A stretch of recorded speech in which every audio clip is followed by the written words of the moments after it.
Welcome to the channel. Today we're going to Boleskine House on the shores of Loch Ness. It's meant to be creepy as so we're gonna go there, get some video footage now and tell you about the place, about its history and stuff while it's light. And then I'm gonna go back at night time and hopefully, can't even speak, hopefully we'll capture some stuff on cam. Hope this camera's focusing, it's going a bit mad. You alright, love? Fucking hell. I'm such an amateur, I'll get this. I'll get used to it. Hope you enjoy it anyway. Peace. This is the walk up to the legendary Boleskine House. The house was built in the 1760s as a hunting lodge and was expanded through the years until about 1830 to be what it is today, or what it was. Allegedly, the house was built on the site of a 10th century kirk which caught fire during segregation, killing all inside. Unfortunately, the house met the same fate in 2015 when it mysteriously caught fire, almost destroying the entire house. Thankfully, there was nobody inside. Boleskine is built on a hill, and down below is a graveyard which has quite a reputation itself for strange goings on. Rumour also has it that there's a tunnel linking the house to the graveyard. I couldn't find any information on this or proof. Things like this attracted a man by the name of Aleister Crowley, a well-known occultist and magician.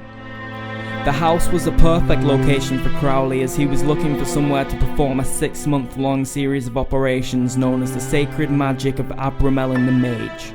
The operation includes summoning 12 kings and dukes of hell in order to eventually contact your holy guardian angel. The house seemed almost made for the ritual as it fitted perfectly to a few things the house needed, such as a door opening to the north, in a secluded location with no nosy neighbours, and access to fine river sand. Crowley bought the house in 1899 and began the ritual. During the ritual, Crowley kept a diary of the progression he was making. At one point he said he was doing the ritual in the room with the most sunlight getting to it, yet the room was almost in complete darkness and he had to use artificial light to brighten the room. Before finishing the ritual, Crowley was called to Paris by his master and one of the 3 founders of the Golden Dawn, an organisation devoted to the study and practice of the occult, metaphysics and paranormal activities, and he left without finishing the ritual. As you probably know, you're supposed to always finish a ritual, as you summon demons in which you need to banish or they will remain. Crowley didn't spend much time at Boleskine after Paris, and eventually sold the house until sometime later. A man bought the house and soon committed suicide, shooting himself in the head in the room Crowley used. The house was left derelict for many years until Jimmy Page, a Crowley enthusiast and Led Zeppelin lead guitarist, bought and restored the house in the 1970s. After reading the history of the house and reading the books of Aleister Crowley, it's somewhat sad seeing the house in the decay that it is today. Look at that. Been to Boleskine House. Now we're having a meal. Doors in. There's no tables and we didn't book, so we have a little tent outside and get me. Speaking quiet because I don't want to speak out loud like a twat can.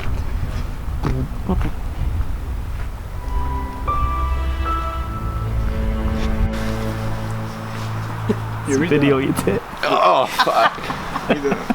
So yeah, we grabbed a quick bite to eat from Doors Inn. We went in and the place was packed. I asked for a table and there wasn't any available because we didn't book.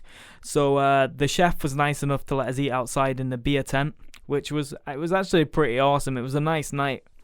And yeah, it was nice. The food, the prices were a bit high, so I was expecting something, you know, better than what it was, but it was okay. I'd give it about a 6 out of 10 overall. I'll just say not bad. Yo, about to go into Boleskine. Everybody's shitting their pants. Very much. Get in the back, said he's okay. Connie's food a little. Crip over here. Lewis has got a broken ankle, but he's manning it up. Everyone's gonna have brown marks in their pants after this.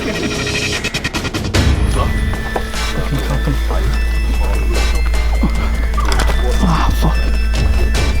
Fucking overwhelmed.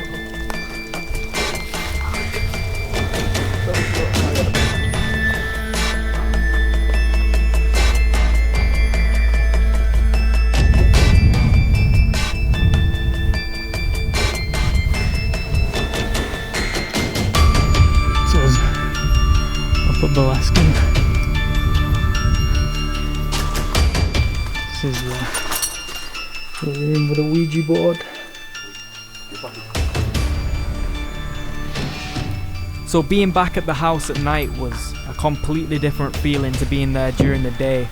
But that's expected, you know, with darkness and knowing the history of the house. But the only really weird thing that happened was on the way to the house. We're on the single track road to the house. It's a few miles long, and headlights were coming towards us, so I pulled over to the side to let the car pass, and no car passed and the lights went out. So guessing that they pulled over in a lay-by and turned the lights off and parked or whatever, I carried on, Stinking. and there was no cars the rest of the way up to the house. There was nothing, which was really weird, and that kind of creeped us out before going in.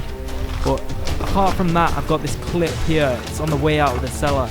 You'll have to use headphones to hear it, but to me what it sounds like is either someone tuning the guitar or like plucking guitar strings. But put your headphones in and listen to this. I'll play it a couple times and I'm out. So thank you very much for watching. Subscribe, comment, like, all that stuff, and stay locked for next week. I'll be uploading every single week. Peace!